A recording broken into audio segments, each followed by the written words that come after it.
Well, welcome everybody. We will be doing the inflammatory diseases of the subcutaneous tissue chapter in liver. I just wanted to start off by going over some of the entities that we will be covering, because there's actually quite a few. So what I thought I would do is present with the help of Path Presenter, which has some very nice cases for education. I thought I would present examples of these and just kind of go over, instead of going over everything in excruciating detail, just go over things in a way that shows you an approach, shows you how I would approach these things, the most salient features that I notice when I look at any particular condition, and then try to give you some helpful hints, some ways of that may make it a little bit easier to approach panniculitis in general. So here they are, polyarteritis nodosa. The first one we will be covering, followed by thrombophlebitis, erythema nodosum, nodular vasculitis, lipodermatosclerosis. Necrobiosis lipoidica is another one. Actually, that should be necrobiosis xanthogranuloma. I'll explain exactly what I'm talking about when we get to that one. Infective processes, pancreatic panniculitis, alpha-1 antitrypsin, lupus, panniculitis, traumatic panniculitis, radiation-associated panniculitis, subcutaneous fat necrosis of the newborn, cytophagic histiocytic panniculitis. So you may have noticed that this is not exactly a comprehensive coverage of the chapter. There's a few other things I didn't mention, but it really does give you enough, I think, to be able to at least approach any particular panniculitis and to be able to have a good idea of what's going on. So we'll go right into it.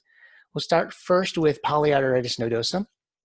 It's this is a condition where I'll show you some examples. Often the differential diagnosis will be with erythema induratum. And let's go right into it. I'll just show you an example from Path Presenter. So if I were to get this slide, I would say, well, this is an example of something that has very vasculocentric is kind of the term I like to use.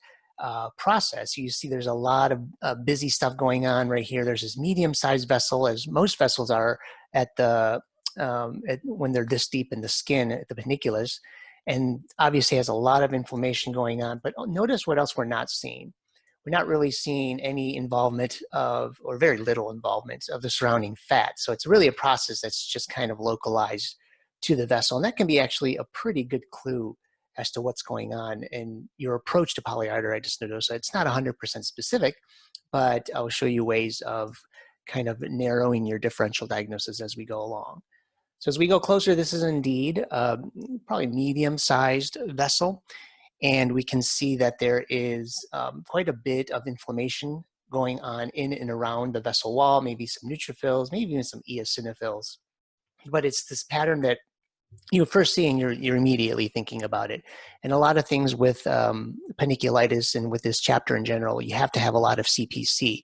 And that's what certainly would apply here as well because of the differential diagnosis, which I'll talk about. So here we go. Differential diagnosis includes things like erythema induratum. Erythema induratum is usually more associated with prominent granulomatous inflammation and more of a lobular and subcutaneous necrosis. I will mention this condition, though, macular lymphocytic arteritis, as far as a differential diagnosis, actually probably on the spectrum with polyarteritis nodosa. It's probably more of a late stage of polyarteritis nodosa. And you'll see lymphocytic vasculitis, fibrin, and vascular cuffs, no real neutrophils at this stage. And in fact, one of the examples I have here, this one, for example, same sort of low power appearance. We get this very sort of vascular centric process, but look at, compared to the last one, we have a lot more of this organization kind of going on around this medium-sized vessel. We have even maybe some fibrin in the central portion, no real neutrophils. So if this fit clinically, if this were more of a macular process, I would certainly think about a macular lymphocytic arteritis. So the big thing, though, the big differential is thrombophlebitis. And there's a lot of ways that are talked about to differentiate between polyarteritis nodosa and thrombophlebitis. A lot of talk about the internal elastic lamina and how you would have it much more thicker in polyarteritis nodosa. And that's all true, but I think a much more helpful way of approaching it is to think about this checkerboard pattern, which is something the Whedon textbook talks about, this checkerboard pattern of smooth muscle, which is more in thrombophlebitis. And you can see it here's another example actually of thrombophlebitis. Again, initially at first brush, you might think, oh, well, this looks a lot like polyarteritis nodosa. You got a medium-sized vessel, probably cut a little bit more tangentially here, but very little involvement of the panniculus, and you got the surrounding inflammation. So your job is to tell the difference. How do you tell between polyarteritis nodosa and thrombophlebitis? Well, we talked about the internal elastic lamina, which is nice, but then look, I think an even more helpful thing is you kind of get this sort of checkerboarded pattern to the smooth muscle, which I think is much more prominent in thrombophlebitis compared to polyarteritis nodosa. As a matter of fact, here's another example, which I think even shows it quite nicely if we go over here.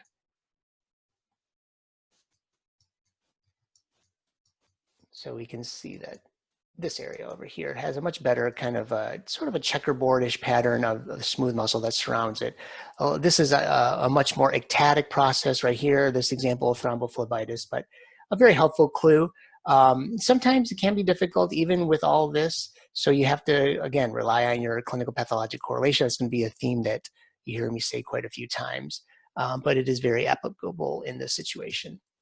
All right, then we'll move on to erythema nodosum. Everyone's favorite, certainly one that they love to test you on because it's a fairly characteristic histology. Often this is one of the ones where we really don't need the CPC. This is one of the ones where you can look at it and say, hey, this really does look like erythema nodosum. We can make a diagnosis here. Very little pannicular or lobular involvement. You see the septae are quite thickened, and it's really kind of a relative thing. You look at it, it's very nice to assess it at low power, and you can see that these septae are very thickened in contrast to these very inert lobules. So it's one of those things, again, where you can say, I can make this diagnosis even without a lot of CPC going on here. As far as the composition of the cells, well, we have lymphocytes, but we also have a lot of histiocytes and even some giant cells, and these Meschers granulomas, which are very, very characteristic. These collections of kind of these odd-looking giant cells, which is very nicely represented right here. But again, this is one where you really can, at the very least, suggest it very strongly at low power with these thickened pannicular septae.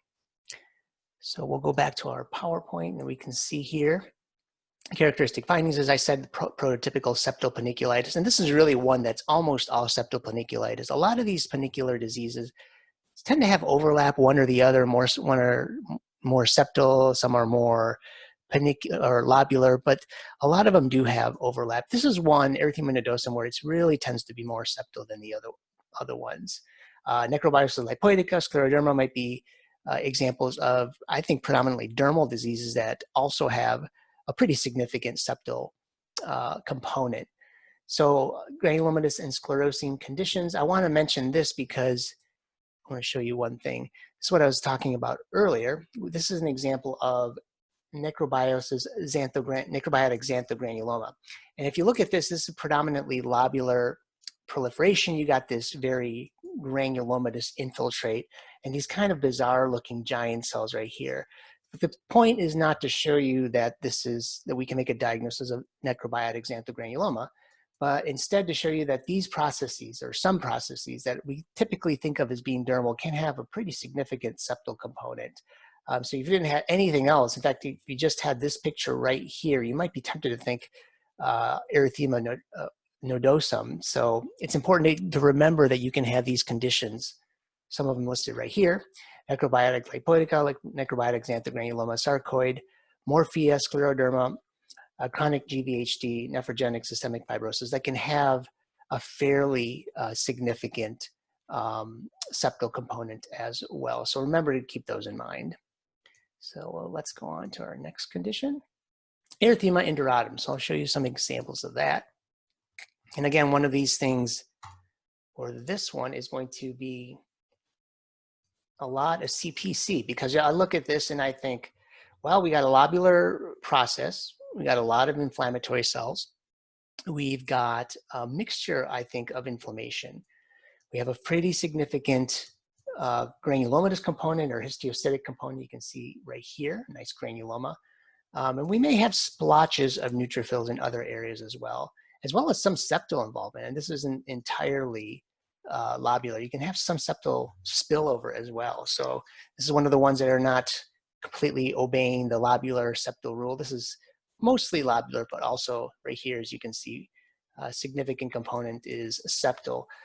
There are areas where there's even a little bit of what looks like almost like necrosis over here. So, I mean, if I got this, I would be thinking, and you'll hear me say this a few times, I'd be thinking about infectious, I'd be thinking about trauma, I'd be thinking maybe about pancreatic panniculitis if the conditions were right.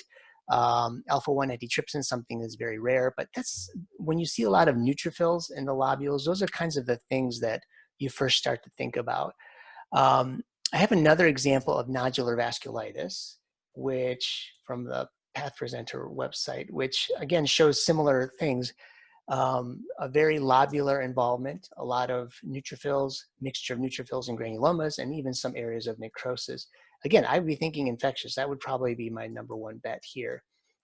So what's interesting is in erythema induratum or nodular vasculitis, you can have a lobular panniculitis as we showed, and they often talk about this broad spectrum of vasculitis where you see vessels, usually medium-sized, but even smaller vessels involved.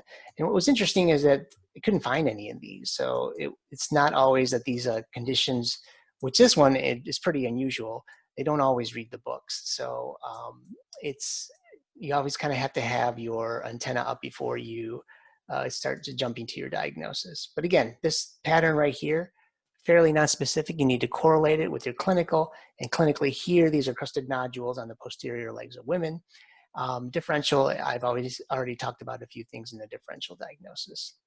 Okay, so then we'll go on. I'll mention this, I don't have a slide for this one, Crohn's disease. Again, neutrophilic, poorly defined on caseating granulomas. Kind of sounds like what we were just looking at right here. So another one that's going to need a lot of heavy CPC, and of course, if the patient has Crohn's disease, that's when you want to consider it. BEHCET'S disease, fat necrosis and granulomatous inflammation, not going to be a very specific thing. You may have some arteritis, but then you're supposed to have arteritis and nodular vasculitis, which you don't always see. This can mimic polyarteritis nodosa or phlebitis, mimicking superficial thrombophlebitis. So these two conditions I'm just mentioning, I don't have slides to show, as I said, but again, this wouldn't be something where I would expect anybody to show you a slide and you'd be able to say, oh yeah, this is clearly BEHCET'S disease, it's not going to work that way. This is one that, these two are two that need a lot of clinical pathologic correlation. This, on the other hand, is a pattern which I think is important to see, because this is something where you can look at it and say, wow, that's a fairly characteristic pattern. I've seen this before. Here's an example of lipodermatosclerosis. And this is something where at this power right here, you can say, yes, this is lipodermatosclerosis, with the caveat that says that lipodermatosclerosis is a condition where you can have, well, you must have these histologic features, but it's not specific. You can actually see it in other types of pannicular processes. It's like erythema nodosum can have lipodermatosclerosis-like changes.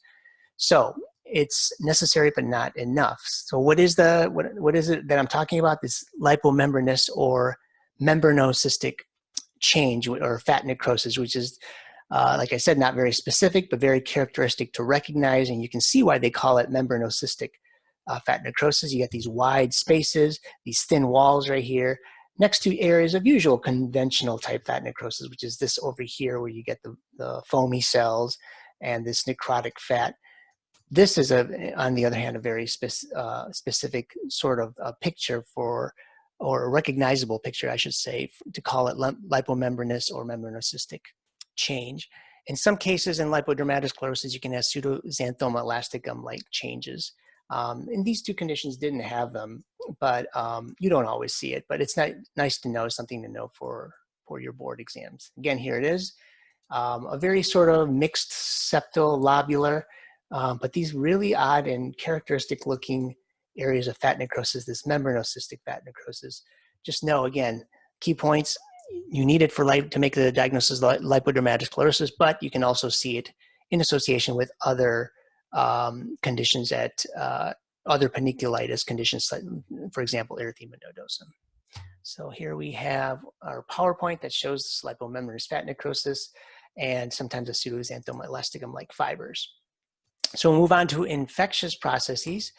Countless infections that can involve the panniculus, so we can't go over all of them, but we can say that if we had something like this, again, a lobular process, and again, the composition of these cells, you have a pretty significant granulomatous component, you have a pretty significant neutrophilic component in some areas. You can suggest it. You can certainly say this could be an infectious process. You do your special stains. They may be negative. Make sure you correlate with your culture, because culture is much more sensitive, and we always recommend that. So as I mentioned, neutrophilic and granulomatous lobular panniculitis. You do your special stains. And the differential, I've said this before, so it's becoming a little bit of a theme: trauma, factitial, alpha-1 antitrypsin, pancreatic, and in particular mucormycosis or aspergillus. Both those conditions can have a fairly significant picture that sort of mimics pancreatic panniculitis. So it's an interesting kind of thing to keep in mind. So speaking of pancreatic, a couple of examples here. Here's our first one, and then this is one you should definitely commit to memory, because it's one that they can ask you on your exams, and it's a very characteristic pattern. Enzymatic fat necrosis, or if you want to call them ghost cells, ghost-like adipocytes, that's fine too. It's basically soap. I mean, it's basically the pancreatic enzymes attack the fat, and you get a reaction and you get soap. And this is what you see, and it's very recognizable, very characteristic. You see the picture right here, and then you'll often have surrounding neutrophilic infiltrate. As a matter of fact, in some conditions of early pancreatic fat necrosis, you can have just the neutrophils. So you may not see the enzymatic fat necrosis, you can only suggest it. And that's why I was mentioning that differential diagnosis of when you see inflammatory cells, usually neutrophils, but sometimes granulomas, in the lobules of the fat. You think about things like pancreatic, early pancreatic panniculitis, trauma, infection, alpha-1 antitrypsin. So here's another example right here. Again, very, very suppurative inflammatory infiltrate. All this is suppurative inflammation right here, but you also have areas of your ghost cells or your enzymatic fat necrosis, which I guarantee you will see at some point during your training. So here we go. Here's pancreatic panniculitis. As I mentioned, you have the enzymatic fat necrosis, which is very indicative. And I said this earlier, aspergillus and mucormycosis can have sort of this picture that mimics this. So keep those in mind. Do your special stain, do your cultures. Alpha-1 antitrypsin and infectious processes also have to be in a differential diagnosis. So we'll go on now to alpha-1 antitrypsin. So alpha-1 antitrypsin can have a neutrophilic, is the classical description is that of a neutrophilic lobular or mixed infiltrate. And as I've said again a few times already, infectious pancreatic panniculitis, trauma, or some cases erythema induratum can have a similar picture, so you need to correlate it. And here we go. Here's an example of alpha-1 antitrypsin. As you can see, it's basically a neutrophilic mess, tons of neutrophils that involve the lobules and tons of neutrophils that are involving the basically all of the dermis, really, even up here. And you can zoom in here and we can see that there are quite a few neutrophils. This is basically almost 100% neutrophils. So very suppurative inflammatory infiltrate, a few remnants of normal looking fat over here, but not much really. So this would be something I would look at and say, yeah, neutrophilic, again, my differential. Certainly think about alpha-1 antitrypsin, even though I've never seen one, but also think about things like trauma, infectious, pancreatic, that sort of thing. So we mentioned that here. And then we can move on. We can move on now to our lupus panniculitis, which is another one that's actually fairly nice to see because it's a good pattern to recognize at low power. You can see here we got a few things going on, a lobular process, lots of involvement of the panniculus, and we got this sort of germinal center formation. Almost reminds me a little bit of a lymph node. If you zoom in on some of these areas, almost looks like vague germinal center formation. I'm not sure if we can see tingible bodies or not, but I wouldn't be surprised if we could. But even if you don't, it's still very reminiscent of germinal centers. Dense lymphoid aggregates is actually what they are. One of the things that really clues you off that this is lupus panniculitis. Next door, we can see areas of hyalinization, hyalinized fat necrosis, another very characteristic thing for lupus panniculitis. And these two by themselves, kind of your antenna go up and you start to think to yourself that this could be lupus panniculitis. But in addition, it's always helpful to see what's going on up top. You got a lichenoid interface process right here.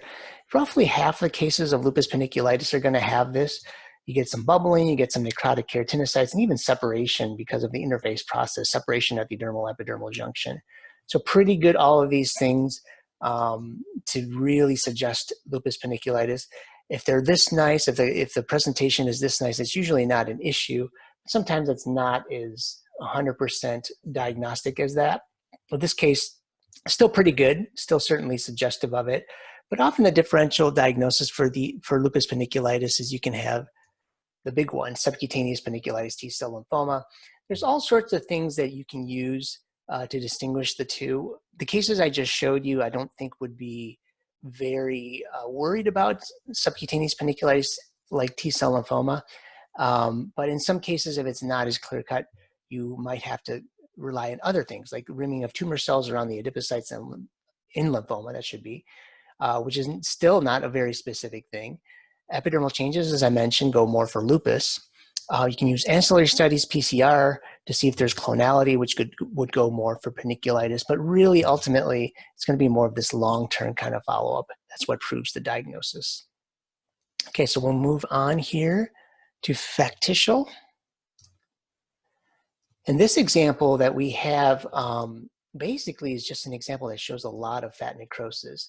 Now, I've spoken about factitial and traumatic panniculitis several times now in this context of a lobular panniculitis that has a lot of neutrophils, has a lot of maybe some granulomatous infiltrate. This one happens to have a lot of fat necrosis with very, very little neutrophils. So the picture can be varied in factitial and traumatic processes. So that's why it's important to keep it in mind, because it can have varied histologic patterns. Some cases can resemble lipodermatosclerosis, granulomatous inflammation, as I mentioned, neutrophilic inflammation, fat necrosis, dystrophic calcification, septofibrosis, basically anything you can think of that can occur in trauma in the skin elsewhere is going to happen in the fat as well. And that's all these things right here: fat necrosis, calcification, fibrosis. And hemosiderin, if there's been bleeding before, of course, can provide evidence. I wanted to show a couple of sort of more specific examples of this, what can happen in fat necrosis in traumatic panniculitis. And you can have, this is an example of nodular cystic fat necrosis or mobile encapsulated lipoma, very nicely named because you have a very nice encapsulated process. You have basically a fibrous capsule, that's this thing surrounding the process right here. And in the central area, you have mature fat, but really there's no nuclei to these fats. So this is really kind of necrotic fat. So it's a type of fat necrosis. And it's, we've seen a few cases of this. You'll see this every once in a while in derm path, but it's because of trauma, very recognizable, very easy to put on your exams and very easy to ask you about this. So it's then kind of fun to see, and it's a good one to have in the back of your head if you ever get this on an exam. And of course, this is another one that you'll definitely get on your exams. This is a paraphenoma. Kind of a broader name would be sclerosing lipogranuloma. It's basically, this is the picture that you can get in any oil-based substance. And the classic description is that of Swiss cheese. You get this kind of varying size vacuoles, this nice Swiss cheese appearance. So they love to show this one on your exams. So this is one that would need also a little bit of correlation, see if the patient's had any procedures, injected anything at this site. And basically the common theme to all of these processes would be that oily substances have been injected, and in the histology, these substances get removed. So you don't actually see them, but you see the remaining spaces.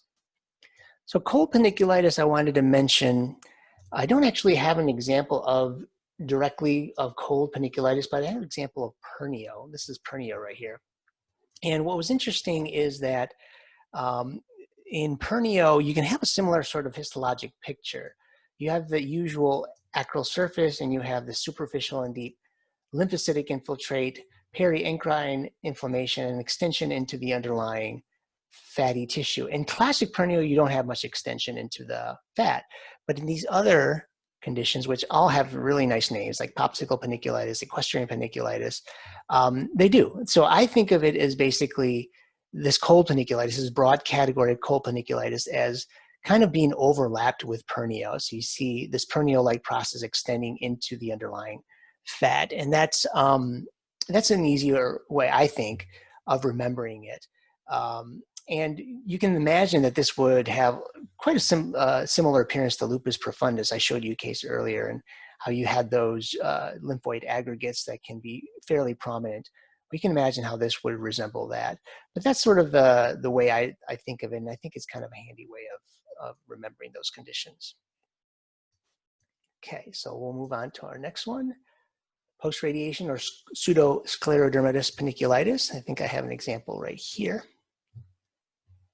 So if I were to look at this cold and didn't know anything about this, I would think, well, this is a fibrotic process. You have clearly altered dermal collagen fibers, and you have not only that, but you have extension into the underlying pannicular septae, thickening of the septae.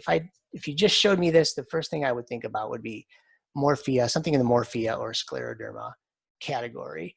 And that's really what you should think about. Now, if you get the history in this patient, it turns out that they had radiation, so that you wouldn't necessarily go right to morphea, but you would certainly think about post-radiation panniculitis. Other things you can do, though, without the history, look up top, see if you can find other changes of radiation type changes here. And you can see in some areas we do have these kind of larger radiation fibroblasts, these guys right here, which are a very big clue that something else was happening here, that this patient's had some sort of procedure. Here's a nice one right here, a couple of them right here. And so you would then start thinking about more along the radiation as opposed to the morphea. Although you can have some cases of morphea induced by radiation. So that's another whole thing where we probably won't get into that because the differential diagnosis can be a little tricky in that. But if you see this sort of stuff, I think you definitely are going more in the direction of radiation. Very nice example of these radiation fibroblasts here. So we'll talk about this here. We already mentioned the thickened septae, areas of fat necrosis, differential including morphea profunda. All right, here's another one where they really like to ask you this on your exam, so it's a good one to know. A lobular process. I think it's got quite a bit of active inflammation, a lot of histiocytes involving the lobule here, and a little bit of a spill over into the septae here, but mostly lobular, I think, to my eye over here. Histiocytes, some giant cells, you can see them right here, and of course are very, very characteristic and always interesting to see these crystals right here, these radial clefts that occur both within the histiocytes and within the adipocytes. And that's kind of one of the clues to subcutaneous fat necrosis of the newborn, which is what this is you see these radial crystals both in the histiocytes and in the pannicular cells. So very nice pattern right here. Here's another example. So these, we know, are occurring in patients that are not as sick as the other condition we think of, sclerema neonatorum, which occurs in children that are very sick and in a much more diffuse fashion. Histologically, they both have the same radial clefts, but in scleria neonatorum, they tend to occur just in the pannicular cells and not so much in the histiocytes. Plus, you don't really get as much of a histiocytic infiltrate as you do in subcutaneous fat necrosis of the newborn. So those are the two ways you kind of tell the difference. So these are very characteristic things, these radial clefts, but not 100% specific. You can't see them in post-steroid panniculitis. I've never seen a case of that, post-steroid panniculitis with these, but just know for your exams that could happen. And here is our summary. Traumatic fat tissue panniculitis also can be in your differential, but that lacks the crystals. And I mentioned already sclerema neonatorum. It's a very rare, and as I said, these infants are usually much more sick and much more of a diffuse process. And I mentioned all those other things. So then we'll go on to this cytophagic histiocytic panniculitis. And you can see an example right here, and this is a very lobular process with minimal involvement of the septae. Again, at this power, it'd be hard to say anything more than that. You can say that composition maybe looks like there's some neutrophils, but mostly, I think, histiocytes. And then as you zoom in closer, you can see that there's these very kind of characteristic looking cells, these sort of enlarged cells with what looks like to be kind of cellular debris or something. Well, these are called beanbag cells, and this is kind of the one thing that you want to see, the characteristic thing that you want to see to diagnose cytophagic histiocytic panniculitis. I always think of them, when I first was learning about this, I always thought about Rosai-Dorfman as and parapoiesis, and it can look similar to Rosai-Dorfman and parapoiesis, but in Rosai-Dorfman disease, the cells are just passing through, whereas in these beanbag cells of cytophagic histiocytic panniculitis, they're actually getting kind of really gobbled up. That's why some of them look like they have a little pycnotic debris. They're actually getting destroyed. So in cytophagic histiocytic panniculitis, this is a very rare condition. I've actually never seen it. But you can have either sort of a presentation where it's limited to the skin, and if, on the other hand, if the patient gets systemic symptoms, for example, involving the bone marrow, lymph node, that can portend a worse prognosis. And these patients can develop hemorrhagic diathesis, so it can be a pretty severe condition. Clinically, you can get these ulcerated nodules and plaques on the legs and forearm. I mentioned the beanbag cells, and then here's our summary. You can also see beanbag cells in other conditions, though, like in ruptured cysts and infections. And again, I mentioned this contrast with the Rosai-Dorfman and parapoiesis.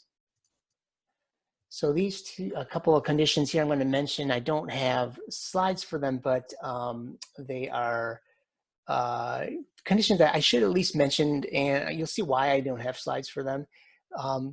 Eosinophilic and neutrophilic panniculitis. So these are two conditions where, as the name implies, you either get a lot of eos or a lot of neutrophils. And I think of them more as reaction patterns. They're not really very specific conditions. If you see a lot of eosinophils in the panniculus, I'm going to think about things that have a lot of eosinophils in the dermis, for example, like bite reactions or drugs or things like that. And neutrophils in the panniculus, well, we've been talking about that this whole talk, right? Things that give you lobular neutrophilic inflammation. Your differential is often going to be things like traumatic, alpha-1 antitrypsin, infectious, pancreatic panniculitis, the early stage of. So I just wanted to mention these two conditions because I think they are more of what we already know about what's going on in the dermis. So we know conditions that usually have eosinophils in the dermis or neutrophils in the dermis. Usually those are the types of things that can have the same cells within the panniculus. And then drug-induced panniculitis, well, I just mentioned eosinophils as one of the conditions, but a variety of patterns, so very nonspecific. Eosinophils often, but not always, as you can have some cases having lots of neutrophils. And then lastly, I'll mention lipoatrophy and lipodystrophy. These are not very well-defined conditions, so I don't want to spend too much time, but I will say that lipoatrophy is an acquired disorder, usually localized, often secondary to antecedent triggers such as trauma. And that lipodystrophy may be genetic or acquired. The big one to know is this, the one associated with heart therapy, as it can be, it'd be something they probably test you about. We don't see it very often. I think I've maybe seen one or two cases biopsied, but just know that it can happen. Finally, lipedema, which is thickening of subcutaneous fat in the women in the legs, buttocks, and hips. And then I want to show one example here of lipoatrophy. Again, this one, I couldn't tell you which condition it's associated with, but the pattern is very similar. You kind of get this very odd looking fat. And at first you may not even recognize it as fat. It's sort of, if you imagine the fat is just kind of compressed in on itself, sort of collapsed in on itself, and it doesn't look like itself anymore. It's basically just mostly membrane, mostly nuclei, and that what we normally think of as these large vacuole sort of appearing cells are disappeared. They've all kind of collapsed in on one another. So it's one good example of that. And so with that, I'll go ahead and stop. I hope this has been helpful and educational. There's a lot of conditions that can be associated with panniculitis, either secondarily or primarily. But hopefully this gave you a little bit of an approach and a little bit of a, oh wait, I almost forgot. I have actually a couple of really quick things here. I wanted to show these two unknowns because they're actually really good examples of cases that we have had recently. So sorry about that false almost ending the talk there. So this is a nice example. We can see here that pannicular process, and as I mentioned before, in this picture right here, we got thickened septae.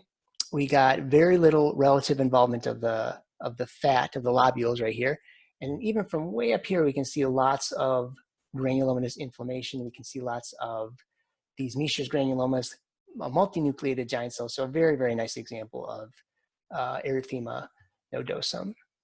Very good example of Misch's granuloma right there. Not going to get any better than that. And the last one I wanted to show was this other picture over here, because this is actually good to show because this is another one where we had lobular involvement and where we had a predominantly lobular process that has a lot of these neutrophils and granulomatous infiltrate, I think, as well. So again, you go back to your differential trauma, factitial, pancreatic alpha-1 antitrypsin infectious, and in some cases, erythema induratum or nodular vasculitis, which is actually what this turned out to be. The clinical fit very nicely. And the reason I wanted to show this one is because there was one case, one slide right here, where we had actually, I believe we had even vascular involvement right in this area right here. So that was a kind of a nice example. I was mentioning earlier how sometimes we don't always see the nice vessel involvement.